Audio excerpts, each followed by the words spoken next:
जय माता दी। माता दुर्गा की कृपा आप पर और आपके पूरे परिवार पर सदा सर्वदा बनी रहे। अब मैं आज आप लोगों को सुनाने जा रही हूँ श्री गणेशाय नमः, श्री दुर्गाय नमः। अथ श्री दुर्गा सप्तशती द्वादशो अध्यायः। देवी चरित्रों के पाठ का महात्म्य। ध्यानम। मैं 3 नेत्रों वाली दुर्गा देवी का ध्यान करता हूँ। उनके श्री अंगों की प्रभा बिजली के समान है। वे सिंह के कंधे पर बैठी हुई भयंकर प्रतीत होती हैं। हाथों में तलवार और ढाल लिए अनेक कन्याएं उनकी सेवा में खड़ी हैं। वे अपने हाथों में चक्र, गदा, तलवार, ढाल, बाण, धनुष, पाश और तर्जनी मुद्रा धारण किए हुए हैं। उनका स्वरूप अग्निमय है तथा वे माथे पर चंद्रमा का मुकुट धारण करती हैं। देवी बोली देवताओं से, हे देवताओं, जो एकाग्र चित्र होकर प्रतिदिन इन स्तुतियों से मेरा स्तवन करेगा, उसकी सारी बाधाएं मैं निश्चय ही दूर कर दूंगी। जो मधु कैटवध का नाश, महिषासुर का वध तथा शुंभ निशुंभ के संहार के प्रसंग का पाठ करेंगे तथा अष्टमी, चतुर्दशी और नवमी को भी एकाग्र चित्र होकर भक्ति पूर्वक मेरे उत्तम महात्म्य का श्रवण करेंगे, उन्हें कोई भी पाप नहीं छू सकेगा। उन पर पाप जनित आपत्तियां भी नहीं आएंगी। उनके घर में कभी दरिद्रता नहीं होगी। उनको कभी भी प्रेमी जनों के विछोह पर कष्ट भी नहीं भोगना पड़ेगा। इतना ही नहीं, उन्हें शत्रुओं से, लुटेरों से, राजा से, शस्त्र से, अग्नि से तथा जल की राशि से भी कभी भय नहीं होगा। इसलिए सबको एकाग्र चित्र होकर भक्ति पूर्वक मेरे इस महात्म्य को सदा पढ़ना और सुनना चाहिए। यह परम कल्याणकारक है। मेरा महात्म्य महामारी जनित समस्त उपद्रवों तथा आध्यात्मिक आदि तीनों प्रकार के उत्पातों को शांत करने वाला है। मेरे जिस मंदिर में प्रतिदिन विधि पूर्वक मेरे इस महात्म्य का पाठ किया जाता है अथवा सुना जाता है, उस स्थान को मैं कभी भी नहीं छोड़ती हूँ। वहाँ सदा ही मेरा सन्निधान बना रहता है। बलिदान, पूजा, होम तथा महोत्सव के अवसरों पर मेरे इस चरित्र का पूरा पूरा पाठ और श्रवण करना चाहिए। ऐसा करने पर मनुष्य विधि को जानकर या बिना जाने भी मेरे लिए जो बलि, पूजा या होम आदि करेगा, उसे मैं बड़ी प्रसन्नता के साथ ग्रहण करूंगी। शरद काल में जो वार्षिक महापूजा की जाती है, उस अवसर पर जो मेरे इस महात्म्य को भक्ति पूर्वक सुनेगा, वह मनुष्य मेरे प्रसाद से सब बाधाओं से मुक्त तथा धन्य धान्य एवं पुत्र से संपन्न होगा। इसमें तनिक भी संदेह नहीं है। मेरे इस महात्म्य में मेरे प्रादुर्भाव की सुंदर कथा तथा युद्ध में किए गए मेरे पराक्रम सुनने से मनुष्य निर्भय हो जाता है और मेरे महात्म्य का श्रवण करने वाले पुरुषों के शत्रु नष्ट हो जाते हैं। उन्हें कल्याण की प्राप्ति होती है तथा उनका कुल आनंदित रहता है। सर्वत्र शांति। कर्म में बुरे स्वप्न दिखाई देने पर तथा ग्रह जनित भयंकर पीड़ा उपस्थित होने पर मेरा महात्म्य श्रवण करना चाहिए। इससे सब विघ्न तथा भयंकर ग्रह पीड़ाएं शांत हो जाती हैं और मनुष्यों द्वारा देखा हुआ दुःस्वप्न शुभ स्वप्न में परिवर्तित हो जाता है। बाल ग्रहों से आक्रांत हुए बालकों के लिए यह महात्म्य शांति कारक है तथा मनुष्यों के संगठन में फूट होने पर यह अच्छी प्रकार मित्रता कराने वाला होता है। यह महात्म्य समस्त दुराचारियों के बल का नाश करने वाला है।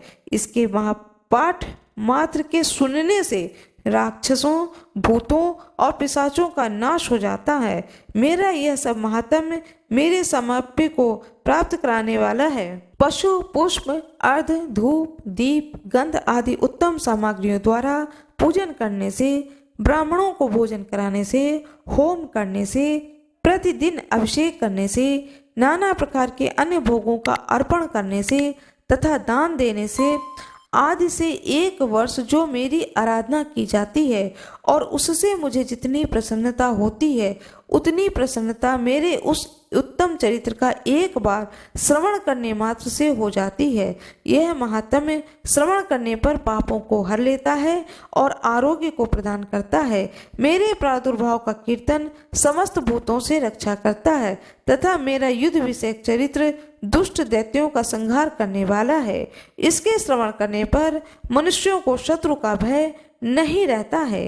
देवताओं, तुमने और महर्षियों ने जो मेरी स्तुतियां की हैं तथा ब्रह्मा जी ने जो स्तुतियां की हैं वह सभी कल्याण में बुद्धि प्रदान करती हैं।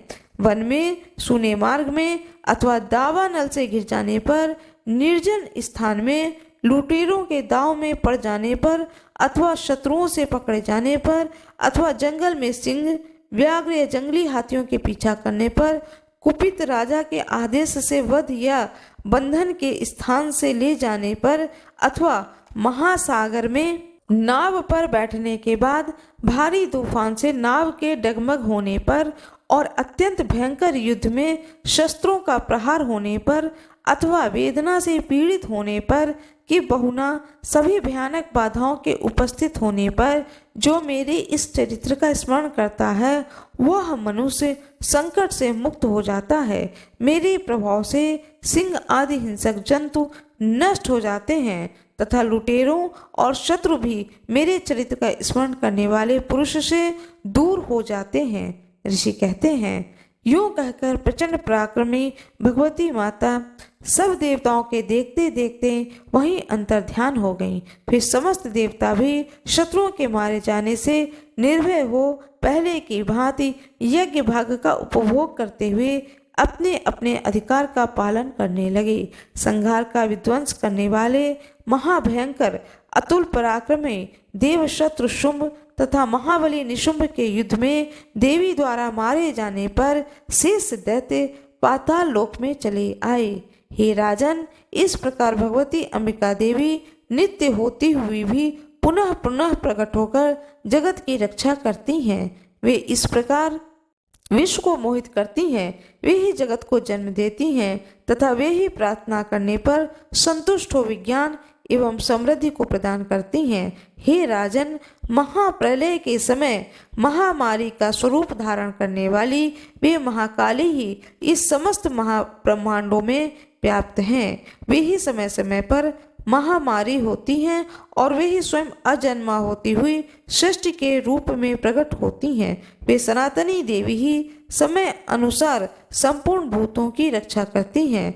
मनुष्यों के अभ्युदय के समान वे ही घर में लक्ष्मी के रूप में स्थित होती हैं और उन्नति प्रदान करती हैं और वे ही अभाव के समय दरिद्रता बनकर विनाश का कारण होती हैं। धूप, पुष्प और गंध आदि से पूजा करके उनकी स्तुति करने पर वे धन, पुत्र, धार्मिक बुद्धि तथा उत्तम गति को प्रदान करती हैं। इस प्रकार श्री मार्कंडेय पुराण में सावणी मनवंतर की कथा के अंतर्गत देवी महात्म्य में फल स्तुति नामक 12वां अध्याय पूर्ण हुआ। माँ दुर्गा की जय हो, माँ काली की जय हो, माँ अंबिका की जय हो। मेरा ये वीडियो यदि आप लोगों को पसंद आया तो कृपया लाइक जरूर कर दीजिएगा, चैनल को सब्सक्राइब कर दीजिएगा जिससे कि ज़्यादा से ज़्यादा लोग इस कथा को सुन सकें। माता रानी की जय हो, भोले बाबा की जय हो। मेरा यह वीडियो यदि आपको पसंद आए तो कृपया लाइक जरूर करिएगा, चैनल को सब्सक्राइब करिएगा, बेल आइकन दबाना ना भूलिएगा। धन्यवाद।